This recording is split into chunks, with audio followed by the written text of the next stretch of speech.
पांढरी शुभ्र, पारदर्शक आणि जिभेवर ठेवताच विरघळणारी गव्हाची कुरडई. नमस्कार मंडळी, आज आपण पाहणार आहोत पारंपरिक पद्धतीने गव्हाचा चीक काढून कुरडई कशी बनवायची. अनेकांना वाटतं की ही प्रक्रिया खूप कठीण आहे, पण जर तुम्हाला योग्य प्रमाण आणि प्रत्येक स्टेप मागचं कारण समजलं की ही रेसिपी तुमच्यासाठी अतिशय सोपी होईल.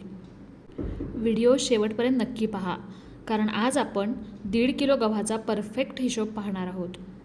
आणि त्यापूर्वी जर तुम्ही चॅनलवर नवीन असाल तर नक्की सबस्क्राईब करा आणि बेल आयकॉन दाबा. चला तर मग सुरुवात करू गव्हाच्या निवडीपासून आणि ते कसे भिजवायचे त्याच्यापासून.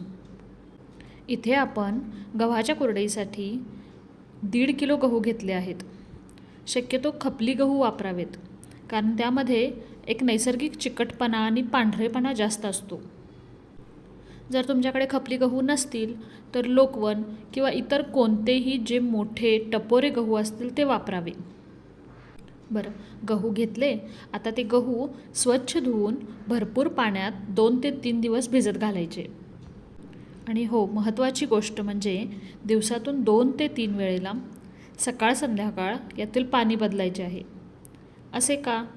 कारण गहू भिजताना त्यात आंबवण्याची प्रक्रिया सुरू होते, ज्यालाच आपण फर्मेंटेशन असंही म्हणतो. जर हे पाणी नाही बदलले तर चिकाला आंबट आणि उग्र वास येतो, जो नंतर कुरडई वाळली तरीही त्यामध्ये उतरतो. तर इथे 4थ्या दिवशी आपण गव्हातील पाणी पूर्णपणे नितळून घेतले आहे. आता हा गहू भिजला की नाही कसं ओळखायचं? तर गहू बोटांच्या मध्ये दाबून पहा. जर त्यातून दुधासारखा पांढरा चीक बाहेर आला आणि फक्त पातळ टर्फल हातात उरलं की समजून जायचे की गहू आपला तयार आहे. आता आपण थोडे थोडे गहू मिक्सरच्या भांड्यात घेतले. बरं, मिक्सर हा सतत चालवायचा नाही. जर तो सतत चालवला तर गव्हाचा कोंडासुद्धा बारीक होऊन जाईल आणि त्यामुळे चीक काळा पडेल. त्यामुळे गव्हाचा चीक काढताना मिक्सर हा फक्त पल्स मोडवर 2-2 मिनटासाठी फिरवा. यामुळे गव्हाचे फक्त पोट फुटते आणि त्यातील रस बाहेर येतो. रस म्हणू शकता किंवा चीक म्हणू शकता. आता कुरडईचा रंग हा फक्त पीठ बारीक करण्यावर अवलंबून नसतो, तर तुमचं मिश्रण कसं बनलं आहे त्याच्यावरही अवलंबून असतो. त्यामुळे तुम्हाला जर कुरडईचा रंग आणि टेक्स्चर अगदी स्मूथ हवं असेल, पांढरा शुभ्र रंग हवा असेल, तर या 2 स्टेप बिलकुल मिस करू नका. पहिली म्हणजे पुरणाची जाळी. सर्वात आधी मोठ्या छिद्राच्या जाळीतून आपण मिश्रण गाळून घेतलं. यामुळे होईल काय, तर चोथा अगदी पूर्णपणे वेगळा होईल. उरलेल्या चोथ्यात थोडे थोडे पाणी घालून पुन्हा आपण पिळून घेतलं, जेणेकरून पूर्ण चीक आपला वापरला जाईल. त्यानंतर आपण घेतली पिठाची चाळणी. तर हे मिश्रण बारीक पिठाच्या चाळणीतून गाळून घेतले. यामुळे गव्हाचे थोडेफार काही बारीक कण राहिले असतील, टर्फलाचे कण राहिले असतील तर ते सुद्धा निघून जातील. आता शेवटी आपण इथे केला वस्त्रगाळ. एका पातेल्याला पातळ सुती कापड किंवा मलमलचे कापड अगदी घट्ट बांधून त्यातून आपण चीक गाळून घेतला. यामुळे आपला चीक अगदी नितळ आणि स्वच्छ होईल. एकण एक टलफराचा कण तो गाळला जाईल. आता आपण पाहू या उकडीसाठी पाणी किती वापरायचे आणि परफेक्ट उकड कशी काढायची ते. इथे आपण वस्त्रगाळ केलेला चीक रात्रभर एका स्थिर जागी डिस्टर्ब न करता झाकून ठेवून दिला होता.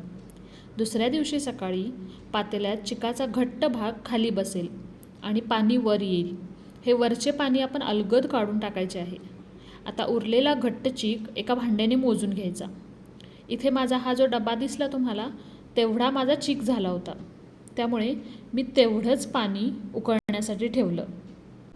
आणि हो, पातेल्याला आतून थोडं तेल लावायला विसरायचं नाही, ज्यामुळे पीठ तळाला चिकटणार नाही. पाणी गरम करायला ठेवलं आणि त्यामध्ये चवीनुसार मीठ टाकलं. पाण्याला मोठी उकळी आली की गॅसची फ्लेम कमी केली आणि एका हाताने हळूहळू चीक ओतत दुसऱ्या हाताने लाटण्याने किंवा रवीने वेगाने ढवळत राहायचे. याला पीठ वैरणे असं म्हणतात. इथे जर का गुठळ्या झाल्या तर घाबरू नका. लाटण्याने आपण त्या मोडून काढू शकतो. लक्षात घ्या, जोपर्यंत हे पीठ एकसारखं होत नाही, जोपर्यंत सगळ्या गुठळ्या मोडल्या जात नाहीत, तोपर्यंत हे पीठ सतत ढवळत राहायचं.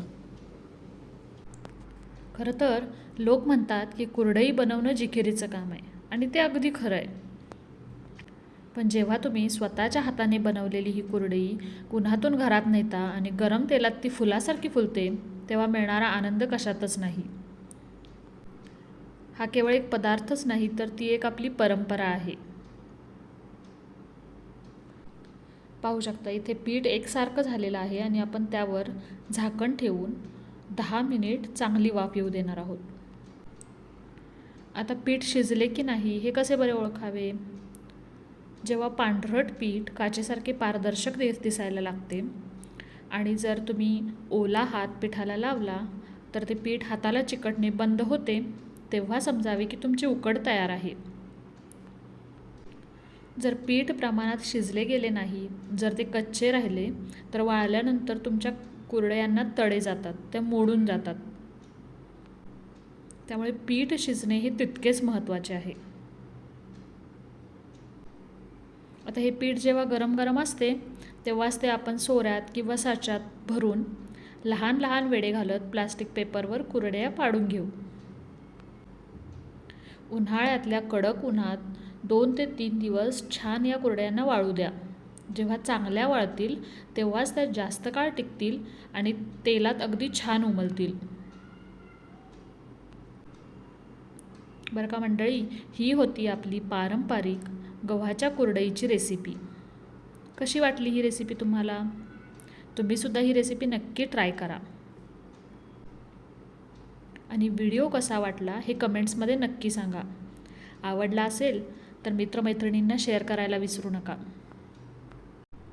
आणि हो, तुमच्याही काही रेसिपीच्या डिमांड असतील तर त्यासुद्धा कमेंट बॉक्समध्ये कळवा.